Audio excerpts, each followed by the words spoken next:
بسم اللہ الرحمن الرحیم۔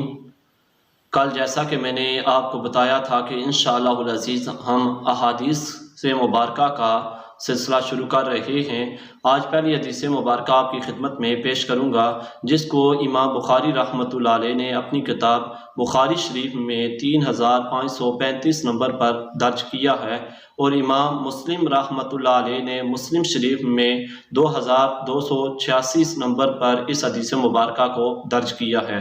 حضرت ابو ہریرہ رضی اللہ تعالیٰ عنہ فرماتے ہیں کہ حضور صلی اللہ علیہ وآلہ وسلم نے ارشاد فرمایا کہ میری مثال اور مجھ سے پہلے انبیاء کی مثال اس شخص کی طرح ہے کہ جس نے بہت ہی خوبصورت، بہت ہی حسین و جمیل ایک گھر بنایا اور اس کے ایک کونے پر ایک اینٹ کی جگہ چھوڑ دی۔ لوگ اس گھر کے گرد گھومتے اور تعجب سے یہ کہتے کہ اس نے اس کونے میں اینٹ کی جگہ کیوں چھوڑ دی؟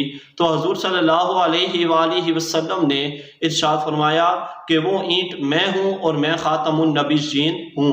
تو اس حدیث مبارکہ کو دیکھا جائے تو پتہ چلتا ہے کہ حضور صلی اللہ علیہ وآلہ وسلم آخری نبی ہیں، اور حضور صلی اللہ علیہ وسلم کے بعد کوئی نبی نہیں آ سکتا، اور اگر کوئی نبوت کا دعویٰ کرتا ہے تو وہ کافر ہے۔ اور اس حدیث سے پتہ چل رہا ہے کہ حضور صلی اللہ علیہ وسلم کے بعد کوئی نبی نہیں آ سکتا، اور جتنے نے نبوت کے دعوے کیے وہ کافر اور مرتد ہو کر مرے۔ اللہ تعالیٰ کی بارگاہ میں دعا ہے کہ اللہ تعالیٰ ہم سب کو ختم نبوت کے عقیدے پر استقامت کی توفیق عطا فرمائے۔